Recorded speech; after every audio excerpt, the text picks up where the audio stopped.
علمی point number 2 وہ ہے میرے بھائیو عاشورہ 10 محرم کے روزے سے متعلق. الحمدللہ صحیح بخاری میں کم از کم 20 احادیث موجود ہیں عاشورہ 10 محرم کے روزے کی فضیلت پہ. ان میں سے بھی جو کنزیکٹیو 8 طرق آئے ہیں انٹرنیشنل نمبر کے مطابق 2000 سے لے کر 2007 تک. اس باب کا نام ہی ہے صیام یوم عاشورہ، یعنی یوم عاشورہ کا جو روزہ ہے اس سے متعلق. اور صحیح مسلم میں، بخاری میں تو 20 احادیث ہیں، صحیح مسلم میں 40 احادیث ہیں، جن میں سے جو چیپٹر ہے صوم یوم عاشورہ کنزیکٹیو اس میں 34 احادیث 34 ہیں انٹرنیشنل نمبر کے مطابق 2637 سے لے کر 2670 تک. یعنی آلموسٹ بخاری مسلم میں ملا کر یہ آپ کو 50 سے زیادہ احادیث ملیں گی.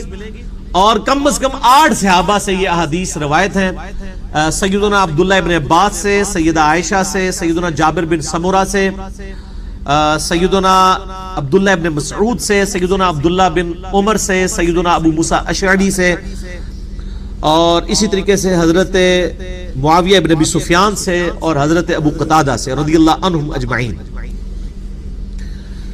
تو اب یہ ساری وہ 50 احادیث تو میں کور نہیں کر سکتا، میں نے صرف پنجتن پاک کی نسبت سے 5 ہی چوز کی ہیں. پہلی حدیث بخاری اور مسلم دونوں میں ہے، صحیح بخاری میں 2006، مسلم میں 2662 اور مشکات میں بھی ہے 2040 انٹرنیشنل نمبر کے مطابق. ابن عباس کہتے ہیں رضی اللہ تعالی عنہما کہ میں نے نبی صلی اللہ علیہ وآلہ وسلم کو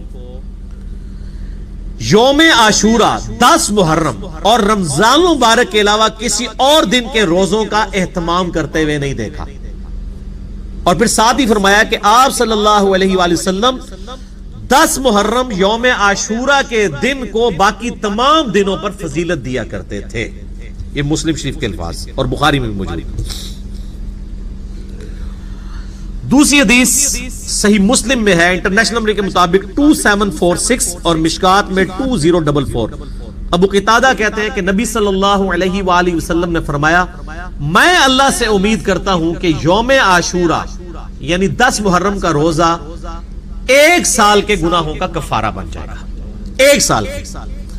اور یہ گناہ صغیرہ ہی ہوتے ہیں، کبیرہ گناہ صرف توبہ سے معاف ہوتے ہیں، کیونکہ صحیح مسلم میں حدیث ہے انٹرنیشنل نمبر کے مطابق 552 اور مشکات میں بھی ہے 564 کہ اگر کبیرہ گناہوں سے بچا جائے تو ایک نماز سے دوسری نماز، ایک جمعے سے دوسرا جمعہ اور ایک رمضان سے دوسرا رمضان درمیان کے گناہوں کا کفارہ بن جاتے ہیں، اگر بیچ میں بڑے گناہ نہ کیے جائیں. اب یہ نہیں کہ ایک بندہ ایک جمعہ پڑھے اگلا جمعہ پڑھ لے بیچ کے گناہ معاف نہیں. نماز چھوڑنا خود کبیرہ گناہ ہے. صحیح مسلم میں 246 نمبر حدیث ہے بندے کے کفر اور اسلام کے درمیان فرق کی نماز ہے، تو نماز چھوڑنے سے بڑا کوئی کبیرہ. تو کبیرہ گناہوں سے بچا جائے تو چھوٹے موٹے گناہ جو ہیں وہ اس طرح کے روزوں سے معاف ہو جائے. تیسری حدیث بھی بخاری اور مسلم دونوں میں ہے، بخاری میں 2002، مسلم میں 2637. اما عائشہ رضی اللہ تعالیٰ عنہ کہتی ہیں کہ قریش مکہ بھی زمانے جاہلیت میں عاشورہ کا روزہ رکھا کرتے تھے.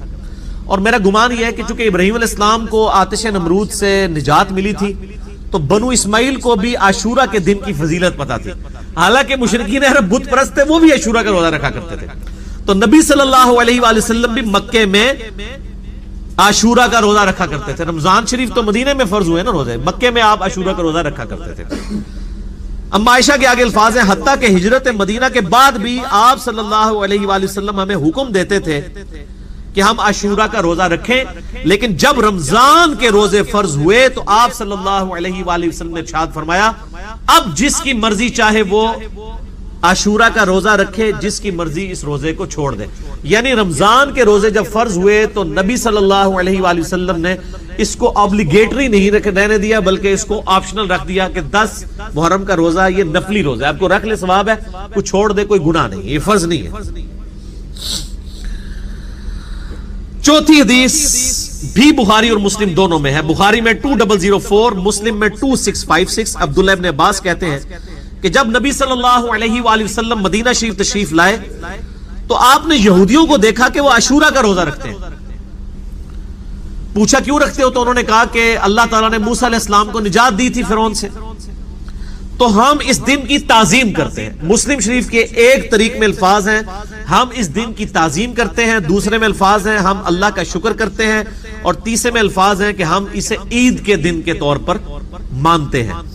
تو آپ صلی اللہ علیہ وآلہ وسلم نے فرمایا ہمارا تو زیادہ حق ہے کہ ہم موسیٰ علیہ السلام کے لیے شکرانے کے طور پر روزہ رکھیں, کیونکہ ہم موسیٰ علیہ السلام سے تم سے زیادہ بڑھ کر قریب ہیں. ظاہر ہے کہ وہ تو ٹیمپرڈ فارم میں تورات کو لے کے چل رہے تھے. نبی علیہ السلام کی تو یہ جو دین ہے یہ اسی کی کنٹینیوشن ہے بنی اسرائیل کی, صرف شریعت میں تھوڑی بہت چینج آئی. تو آپ صلی اللہ علیہ وسلم نے پھر صحابہ کو حکم دیا کہ 10 محرم الحرام کا روزہ رکھو. اس دفعہ 10 محرم ستمبر 2018 کو, اور بائی چانس پوری دنیا میں 10 محرم ایک ہی دن آ رہا ہے, کیونکہ سعودیہ کے آج میں نے چینل چیک کیا تو وہاں پہ بھی آج 5 محرم ہے, پاکستان میں بھی 5 محرم ہے آج 16 ستمبر 2018 کو. تو 9 اور 10 دو روزے رکھنے ہیں, یعنی 20 ستمبر کو اور 21 ستمبر 2018 کو پوری دنیا کے مسلمان یہ 2 روزے رکھیں, عاشورہ کے ساتھ ایک ساتھ والا روزہ. اس کی حکمت 5ویں حدیث صحیح مسلم میں ہے 2666, مشکات میں 2041. ابن عباس رضی اللہ تعالیٰ عنہ کہتے ہیں کہ جب نبی صلی اللہ علیہ وآلہ وسلم نے ہمیں حکم دیا اس بات کا کہ ہم بھی جو ہے وہ عاشورہ کا روزہ رکھیں, تو کچھ اصحاب نے عرض کیا کہ یہ تو یہود و نصارہ کی پیروی ہو جائے گی ایک طرح کی. تو آپ نے فرمایا پھر تم ان کی مخالفت کرو اور تم 9 تاریخ کا روزہ رکھو, یعنی 9 محرم الحرام کا. اور اگر میں اگلے سال تک زندہ رہا تو میں بھی 9 کا روزہ ایڈ کروں گا. لیکن اس سے پہلے ابن عباس کے الفاظ ہے کہ نبی علیہ السلام دنیا سے چلے گئے. اچھا, یہ حدیث میں کافی ساری کنٹراڈکشنز آتی ہیں, تو وہ بعض لوگ کہتے ہیں وہ یہ اضطراب ہے, پہلے آپ نے اجازت دے دی اور پھر آپ نے یہود و نصارہ کی مخالفت کا اس وقت کیوں نہیں خیال آیا, بالکل اینڈ پہ کیوں آیا. بیسیکلی یہ گریجولی شریعت کے احکام ایوالو ہوتے ہیں, یہ نہیں ہوتا کہ مطلب وہ ایک دن میں ساری چیزیں سیٹل ہو جاتی ہیں. تو یہ یعنی الٹیمیٹلی یہ ڈیسیژن ہوا.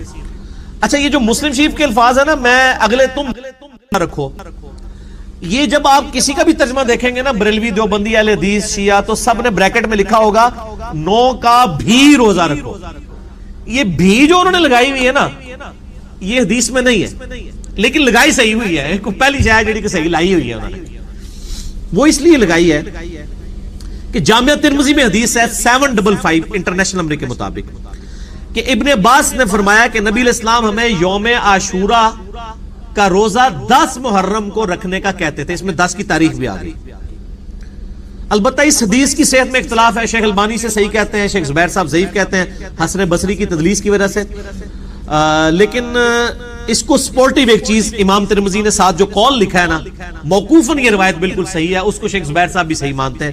امام ترمذی نے اس حدیث 755 کے ساتھ لکھا, ابن عباس فرمایا کرتے تھے کہ 9 اور 10 2 روزے رکھ کر یہودیوں کی مخالفت کرو. اور اس کی پوری سند ہے سنن کبریٰ البیہقی میں انٹرنیشنل نمبر کے مطابق 8187 جلد 4 پیج 287 پہ, جسے شیخ زبیر صاحب نے بھی اپنے الحدیث رسالے میں لکھا ابن عباس کے اس قول کو جو ترمذی لے کے آیا. اور میں نے پہلے بھی عرض کیا ہے کہ اگر کوئی صحابی کی حدیث موقوف ثابت ہو جائے تو مرفوع حدیث اگر ضعیف بھی ہونا اس کو سپورٹ مل جاتی ہے.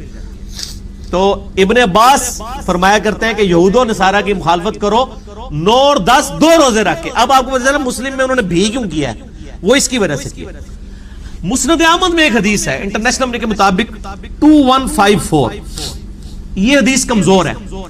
اس میں ابن عباس کا قول یہ ہے کہ یہود و نصارہ کی مخالفت کرو 10 سے پہلے ایک روزہ ملا کر یا 10 کے بعد ایک روزہ ملا کے, یعنی 9 اور 11 دونوں آپشن. بہرحال اجتہاداً یہ صحیح ہے, اگر کسی شخص کا 9 کا روزہ رہ جائے, اب اس نے 10 کا رکھا ہے, میرے ساتھ ایک دفعہ ایسے ہو گیا تھا, پھر میں نے 11 کا روزہ رکھ لیا تھا تاکہ مخالفت ہو جائے 2 روزے رکھ کر.